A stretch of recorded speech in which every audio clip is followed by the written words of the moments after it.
বিসমিল্লাহির রাহমানির রাহিম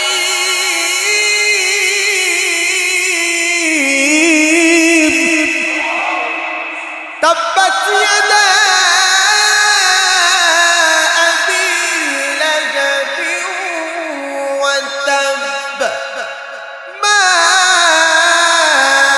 আগনা আনহু মালুহু ওয়া মা কাসাব সায়াসলা নারান যাতা লাহাবিন ওয়া ইমরাআতুহু হাম্মালাতাল হাতাব ফি জিদিহা হাবলুম মিন মাসাদ। কি হবে বেঁচে অযথা বিদ্যা শিখে যদি না গড়তে পারো সুষম সমাজ থেকে? কি হবে শেষ নবীজির উম্মতে বলে দাবি করে যদি ওই জওয়ান বাঘি নবীর চেয়ার দখল করে?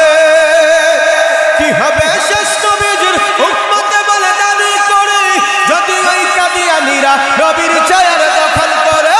নবীজির জন্ম যদি রক্তের বহে নদী, নবীজির জন্ম যদি রক্তের বহে নদী, তবুও হতো না এই দাবি থেকে। আমার নবীর জন্য জীবন দিতে প্রস্তুত আছেন না? বিসমিল্লাহির রাহমানির রাহিম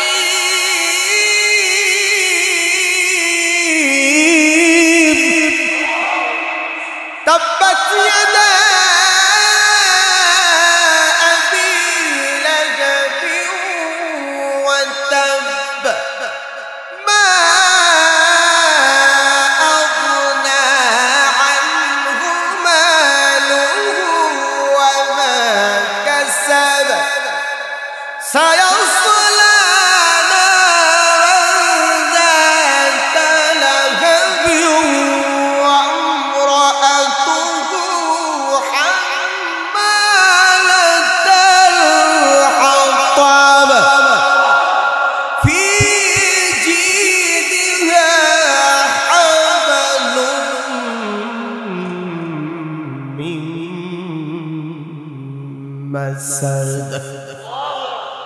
আল্লাহ পাক রব্বুল আলামিন সূরা লাহব ওই মুহূর্তে নবীকে সান্ত্বনা দেওয়ার জন্য নাযিল করে আবু লাহাবের ধ্বংস হবে নিশ্চিত।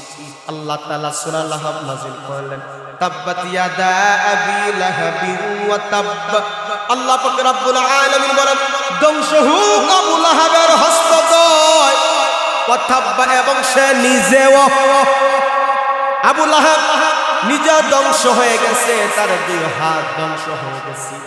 শুধু তাই না, মা আগনা আনহু মালুহু ওয়া মা কাসাব, যা যে উপার্জন করেছে সম্পদ আদি আছে, কোন সম্পদ কোন মাল তার কোন কাজে আসবে।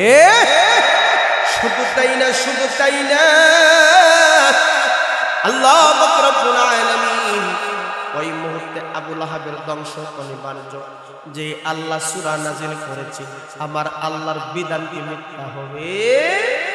আল্লাহ নবী মায়ার নবী পাহাড়ের উপর উঠে মক্কাবাসীদেরকে ডাক দিতেছে, ইয়া সাবাহা ইয়া সাবাহা ইয়া সাবাহা।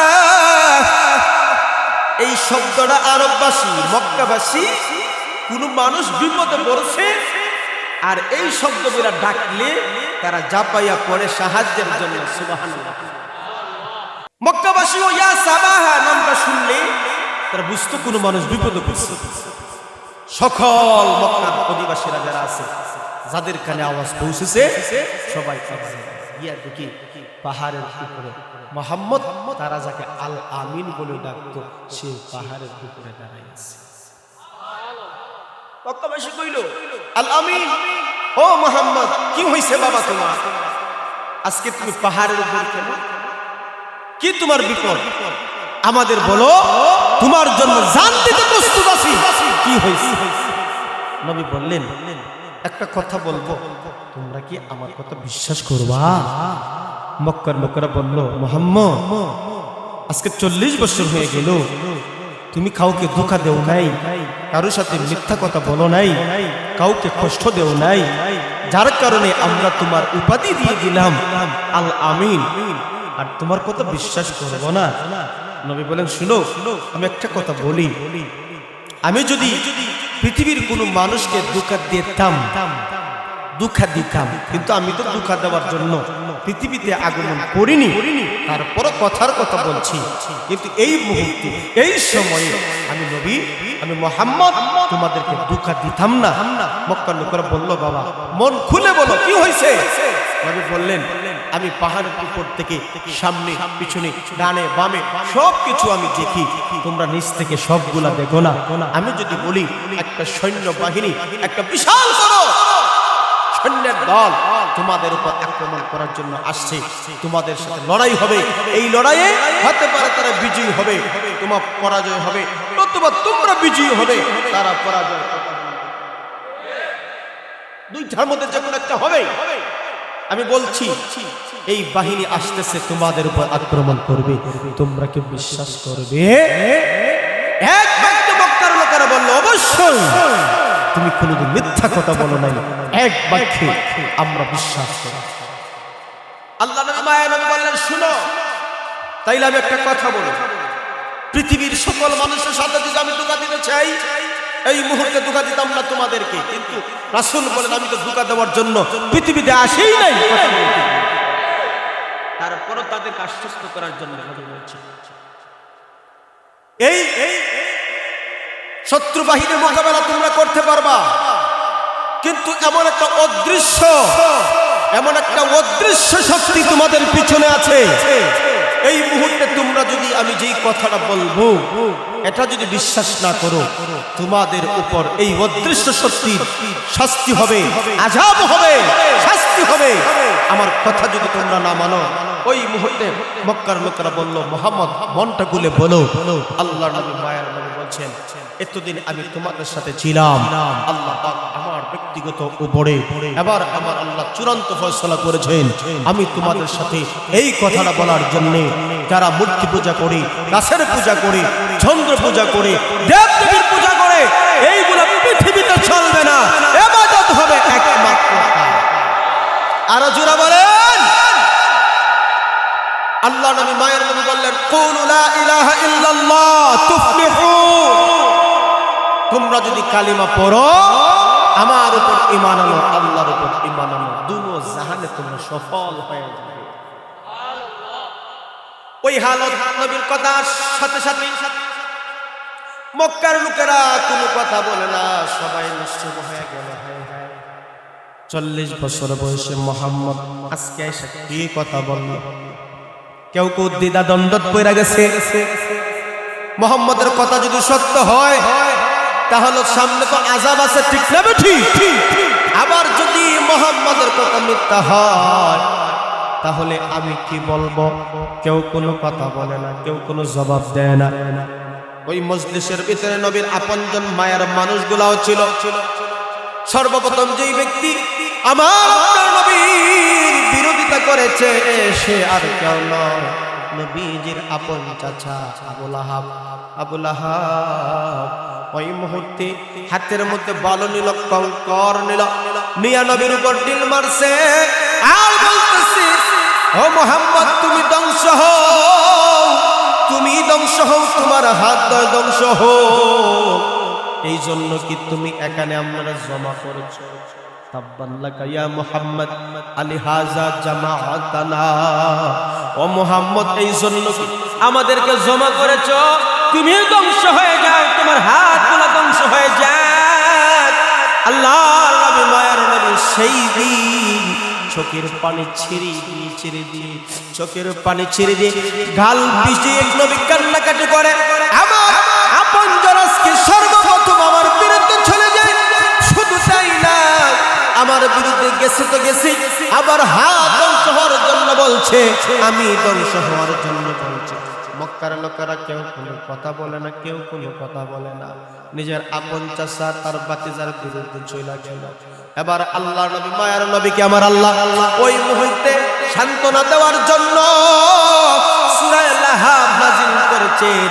পয়গম্বর আবু লাহাব বলেছে আপনি ধ্বংস, আমি সূরা লাহাব নাযিল করে আবু লাহাব ধ্বংস, সে নিজে ধ্বংস, তার সন্তান সন্ততি ধ্বংস, তার মাল সম্পদ কোনো কাজে আসবে না, সে ধ্বংস হয়ে যাবে। আমি আল্লাহ তার বিরুদ্ধে সূরা লাহাব এই মুহূর্তে নাযিল করলাম। আর জোরে বলেন বিসমিল্লাহির রাহমানির রাহিম।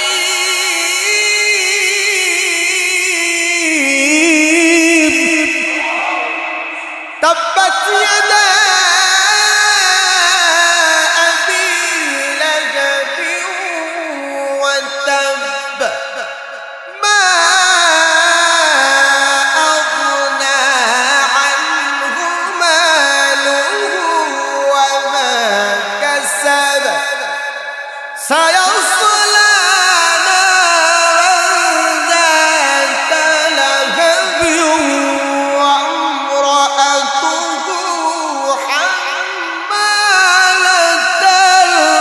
হাতাব ফি জিদিহা হাবলুম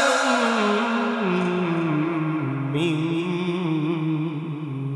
মাসাদ। আল্লাহ পাক রব্বুল আলামিন সূরা লাহাব ওই মুহূর্তে নবীকে সান্ত্বনা দেওয়ার জন্য নাযিল করে আবু লাহাবের ধ্বংস হবে নিশ্চিত। আল্লাহ তাআলা সূরা লাহাব নাযিল করলেন। তাব্বাত ইয়াদা আবি লাহাবিন ওয়া তাব। আল্লাহ পাক রব্বুল আলামিন বলেন ধ্বংস হোক আবু লাহাবের হস্তদ্বয়, ওয়া তাব এবং সে নিজেও, আবু লাহাব নিজে ধ্বংস হয়ে গেছে, তার দুই হাত ধ্বংস হয়ে গেছে। শুধু তাই না, মা আগনা আনহু মালুহু ওয়া মা কাসাব, যা যে উপার্জন করেছে সম্পদ আদি আছে, কোন সম্পদ কোন মাল তার কোন কাজে আসবে। শুধু তাই না, শুধু তাই না, আল্লাহ পাক রব্বুল আলামিন ওই মুহূর্তে আবু লাহাবের ধ্বংস অনিবার্য। যে আল্লাহ সূরা নাযিল করেছে, আমার আল্লাহর বিধান কি মিথ্যা হবে? আবু লাহাব কি পাইছে? আবু লাহাব খেপার পরে ছুঁই লাগেছে বাড়ি। ইসলামের প্রাথমিক পূর্বে ওহী নাযিল হওয়ার পূর্বে আবু লাহাবের দুই সন্তান, দুইটা ছেলে উতবা উতাইবা, নবীর দুই কন্যার সাথে বিবাহ ছিল ইসলামের পূর্বে। আবু লাহাব গিয়া কইল, এই আমার সন্তান ছেলে কই রে, তোমরা বাড়িতে বসে রইছো আর মুহাম্মদ আমার বাপ দাদার বিরুদ্ধে স্লোগান তুলেছে, কথা তুলেছে। আজকে সে বলছে আমি নাকি ধ্বংস, আমার হাত ধ্বংস, মাল ধ্বংস, কোনো কিছুই কাজে হবে না। আর তোমরা দুগু মুহাম্মদের মাইয়া এখনো তোমরা রাখছো। ওই সময় দুই পুত্রকে যখন বলল, তার দুই ছেলে নবীর দুই কন্যাকে তালাক দিয়ে দিল। কিন্তু বিশেষ করে সবচেয়ে বেশি সরকশ মনে করেছিলেন উতবা। সেই উতবা দৌড়াইয়া নবীর কাছে গেছে, নবীর কাছে গিয়া নবীর জামার মধ্যে ধইরা, কলারের মধ্যে ধইরা উল্টা পাল্টা কথা দিয়ে বলছে, তুমি আমার শ্বশুর, তুমি শোনো এই মুহূর্তে আমি বলতেছি, তোমার মাইয়ারে আমি বিয়ে করছি, তোমার মাইয়ারে ছাইরা দিলাম, আমার ভাই যে বিয়ে করছে সেও ছাইরা দিল, তুমি আমার বাবার বিরুদ্ধে কোরআনে আয়াত নাযিল করছো, নতুন দিন ধর্ম চালু করেছো, কিসের আল্লাহ তাআলা কিছুই মানি না, আওয়াজ দিয়ে বলেন। নবীজি চেহারা তুথ নিক্ষেপ করেছে, নবীজি কষ্ট কষ্ট চোখের পানি ছেড়ে দিয়েছে।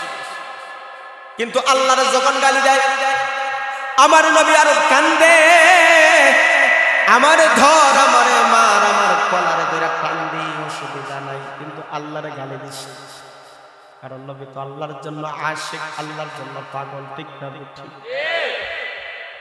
আমার আল্লাহ আমার নবীর জন্য কত পাগল, আমার নবীর জন্য কত আশিক।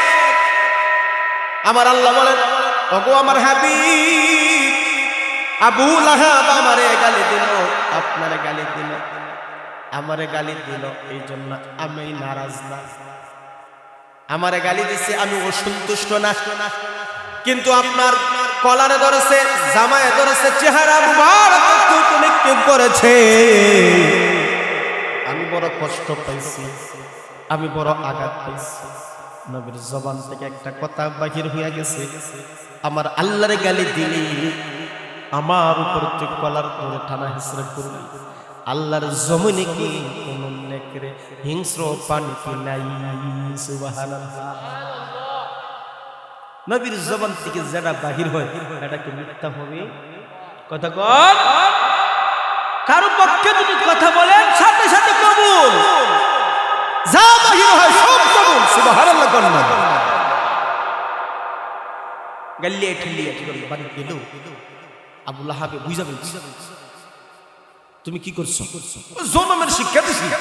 আউযুবিল্লাহ। বুঝলেন ওরে বাপ, জনমের শিক্ষা দিছো, ঠিক আছে, কিন্তু মুহাম্মদ কিছু কইছেন, আমারে তো কইছে আমি ধ্বংস হইতাম, আমার মাল ধ্বংস হইতো, হাত ধ্বংস হইতো, তোরে কিছু কইছেনি বাবা।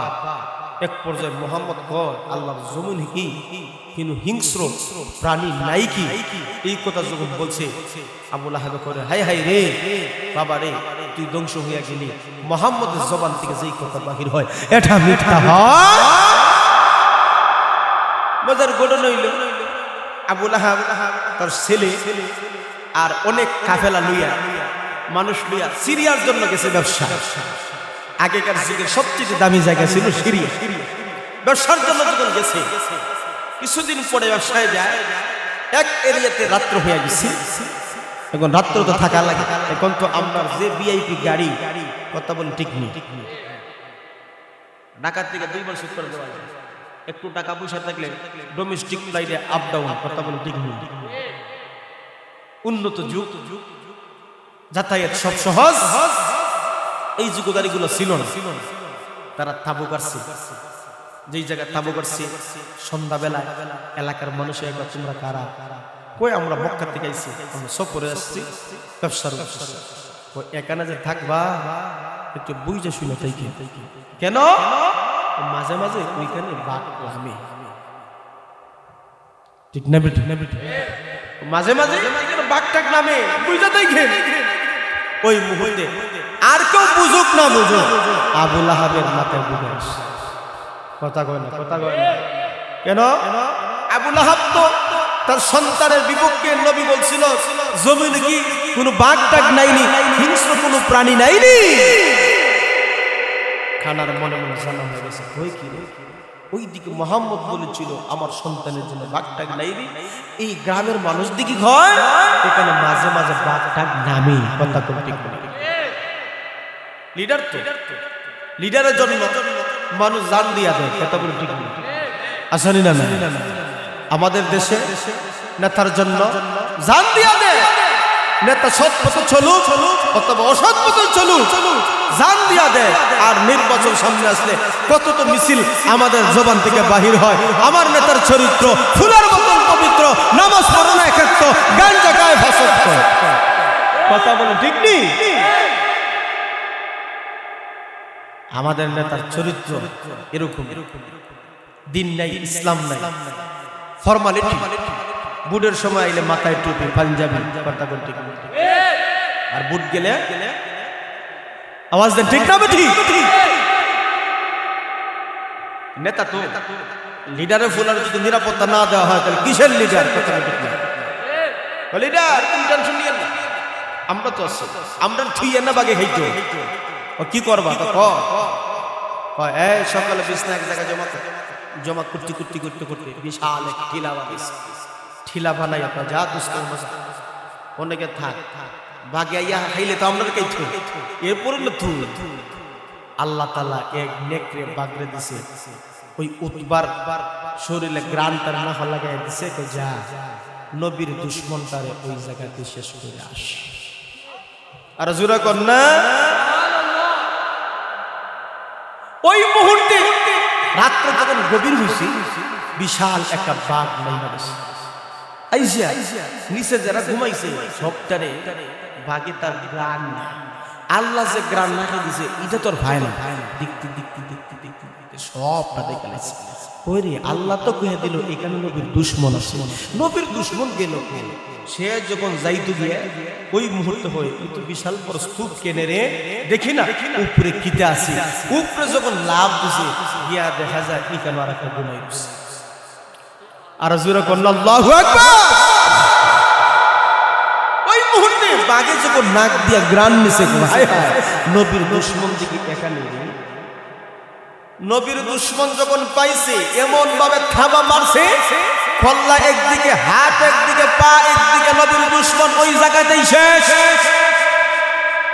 তাফসীরকার বলেন নবীজির দুশমন দিকে এইভাবে যখন নেকড়া শেষ করে দিল যখন ভোর হলো সকাল হলো আবু লাহাব ডাক দিয়ে বলল এই আমার ফুলাফান তোমরা কই তাড়াতাড়ি উঠো যেতে হবে আর আমার সন্তানকে নামাও সন্তানকে যখন নামানোর জন্য বিছনায় আস্তে আস্তে নামায় বিছনায় আইছে কিন্তু উতবা তো না আর জোরে কয় না অন্তরে অন্তরে জ্বালা কমছে না বাড়ছে আরে আমার উতবা কই হাউমা পুরা কাঁদে তাই লিখে বাগে হাইয়া লাইছে নাকি এখন যখন তার বন্ধু বান্ধব যখন চতুর্দিকে খুঁজতে লাগলো গিয়া দেখা যায় এক জায়গায় হাত এক জায়গায় পা এক জায়গায় ঠ্যাং এক জায়গায় কল্লা এগুলা জোড়া লাগাইলে কি আর হবে আর জোড়া বলে আর জোড়া বলে আমার নবীর কেহ যদি কোনো কটূক্তি কথা বলে আমার নবীর বিরুদ্ধে কেহ যদি কোনো কটূক্তিমূলক কথা বলে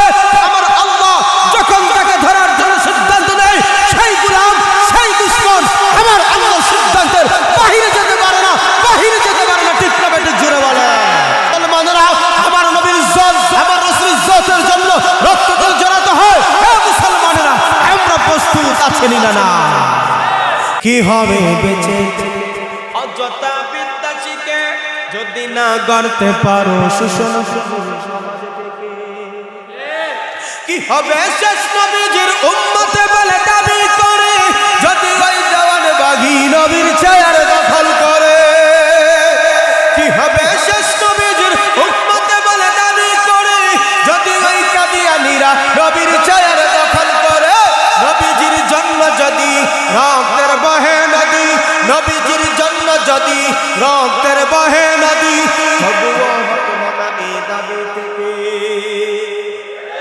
আমার নবীর জন্য জীবন দিতে প্রস্তুত আছেন না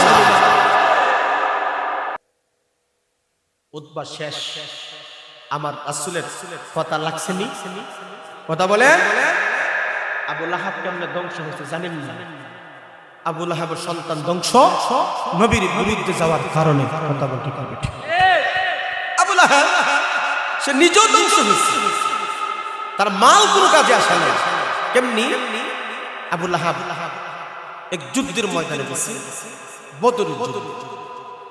বদরের যুদ্ধে একটু আঘাত পাইছে একটু আঘাত পাইয়া তার শরীরের মধ্যে এমন ইনফেকশন হয়েছে আস্তে আস্তে আস্তে আস্তে পুরা শরীর এই ইনফেকশন ভরে গেছে আওয়াজ দিয়ে বলেন আল্লাহু আকবার আমরা শরীরে যদি ইনফেকশন হয় আধুনিক যুগে আজ যদি ইনফেকশন হয়ে যায় ডাক্তারে কয় এটা ক্যান্সারের সম্ভাবনা থাকবো নিরাপদ হইল ভাত খাইতে হবে আওয়াজ দেন ঠিক না বেটি পায়া যদি ইনফেকশন হয় ওষুধ খাইতে খাইতে অ্যান্টিবায়োটিক খাইতে খাইতে কমে না ডাক্তার এক সময় কয় পাও যদি অর্ধেক খাইতে ফেলাইতে পারো তাহলে নিরাপদ পাও ছাড়া মানুষ সমাজে চলে কথা বল ঠিক নেই হাত ছাড়া মানুষ আসেনি পাও ছাড়া মানুষ আসেনি চোখ ছাড়া মানুষ আসেনি মাথা ছাড়া মানুষ আসেনি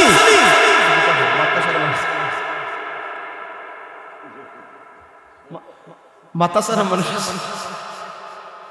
যদি মাথা ছাড়া যদি কোনো মানুষ এখানে একটু কল্পনা করে দেখেন তো মাথা নাই কিন্তু একবার আইটাইট আছে এখানে সেগুলো পাওয়া যায় কথা বলে মাইকওয়ালা মাইক দিয়া ধরবো ক্যামেরাম্যান ক্যামেরা দিয়া ধরবো আর আমি ওয়াজ তুইয়া কথা বলে ঠিক নেই মাথা নাই ওই থেকে আইলা কেন মাথা ছাড়া এটা মানুষ মনে করবো জিন ছাড়া আর কোনটা কথা বল ঠিক না বুঝি তো আবু লাহাবের শরীরে পচা রোগ ধরছে, ডাক্তার যা আছে সব ফেল, কমে না, রোগ দিছে কেন?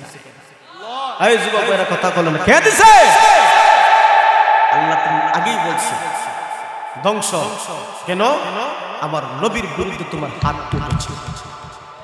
কথা কোন ঠিক না ঠিক? যেই নবীর বিরুদ্ধে হাত উঠবে এই হাত জমিনে থাকার কথা না, যেই নবীর বিরুদ্ধে পা চলবে এই পা জমিনে থাকার কথা না, যেই নবীর কণ্ঠের বিরুদ্ধে কণ্ঠ চলবে এই কণ্ঠ থাকার কথা না। আওয়াজ দিয়ে বলেন ঠিক না ঠিক? আল্লাহ মায়া কি রাসূল যখন ধরবে ছড়া ছুটার কোন সুযোগ,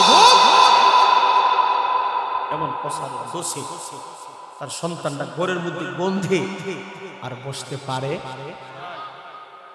অপারগ হইয়া হাবশি গোলাম আনছে, আইনা কয় আরে আবু লাহাব রে, ওই একটা জুফরির মধ্যে বাগানো পাহাড়ে কোনা ফেলানো, নাউজুবিল্লাহ বুঝবিল্লাহ, আমার আল্লাহর সাথে দুশমনি করেছিল, রাসূলের সাথে দুশমনি করেছিল, শাস্তি কেমন কঠিন। কথা বলা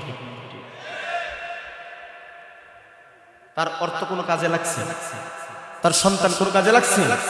আর জোরে বলে সেইখানেই ওই পাহাড় জঙ্গলের মধ্যে কয়েক সপ্তাহ থাইকা অনাহারে অযত্নে, বিবি কাছে যায় না, সন্তান কাছে যায় না, কেউ তার কাছে যায় না, সেইখানেই তাকে ওই জায়গাতে মারা গেল, ওই জায়গাতেই তাকে ফুইরা দাফন কইরা সব শেষ করা গেল। আবার আসল কথা হইল আবু লাহাব বলেছিল মুহাম্মদ তুমি ধ্বংস হোক, আল্লাহ বলেছিলেন তাব্বাত ইয়াদা আবি লাহাব, আল্লাহ বলেছিলেন নবী গো আপনি ধ্বংস নয়, ধ্বংস হবে আবু লাহাব, আবু লাহাবের হস্তদ্বয় ধ্বংস হবে সে নিজেও। আল্লাহ রাব্বুল আলামিন বলেছিলেন আবু লাহাব ধ্বংস হয়েছে, তার হাত দিয়ে ধ্বংস হয়েছে। তাফসীর কারকরা বলেন হাত দ্বারা উদ্দেশ্য হলো তার দুনিয়াও বরবাদ, আখিরাতও বরবাদ। ঠিক ঠিক তার মাল সম্পদ যা কিছু আছে নবীরে কইতো টাকা পয়সা দিয়া তোমার ফেরেশতা যা আযাব দিব এনারে বশ করে দিব, নাউজুবিল্লাহ। আজ এই টাকা পয়সা কি সেই জায়গায় চলবো? দুনিয়াতে তুমি সুদ ঘুষ কইলাও খেলাও, কিন্তু ওই জায়গায় কি সুদ ঘুষ চলবে? কথা কোন না? আজকে আমরা সমাজে সুদ ঘুষ করে আছেন, কথা কোন না? সুদ ঘুষ দুর্নীতি আছেন না? এই সুদপুর ঘুষখোর পাহাড় পরিমাণ টাকা উপার্জন করে, পাহাড় পরিমাণ টাকা জমা মনে মনে ধারণ করে এই টাকা দিয়ে ফারফায় আলাইনি সম্ভব না। কথা বলতে দুর্নীতি রহয়া করায় বসে জাগির করে জ্ঞান, কলম দিয়ে কামায় টাকা, কলম দিয়ে কামায় টাকা, ধরে সাধুবান ওরা শিক্ষিত শয়তান, ওরা শিক্ষিত শয়তান, ওরা হলো দেশের লাগি মহামারীর মতো, ফাইল কলম টিকায়া ছালায় ওরা নির্যাতন, ঘুষের টাকা ওদের বুড়ি, সুদের টাকা ওদের বুড়ি, করে যে টানটান, ওরা শিক্ষিত শয়তান, ওরা শিক্ষিত শয়তান। আসেন সুদ খেয়ে ঘুষ খাই ফ্যাক্টরে ডিগডিগে বানাইছো, কথা বল ঠিক না? সরকারি চাকরি করে একটা গেছি কি 2 হাত দূরে, কথা বল ঠিক না? শুধু বাদ যদি খাওয়া লাগে ডাইনিং টেবিল লাগতো না, প্লেট কোনো তুই হয় গেল আসেনি না? সুদখোর ঘুষখোর আমাদের গ্রাম্য থেকে হাইকোর্ট পর্যন্ত প্রত্যেকটা জায়গায় সুদখোর ঘুষখোরে আমাদের সমাজকে ধ্বংস করে ফেলেছে। আওয়াজ দেন আপনারা। এই সুদখোর ঘুষখোরে টাকা পয়সা কোনো কাজে আসবে? আর জোরে বলে হারাম পন্থায় টাকা পয়সা কোনো কাজে আসবে না, বরং এই টাকা পয়সা কোনো জাহান্নামে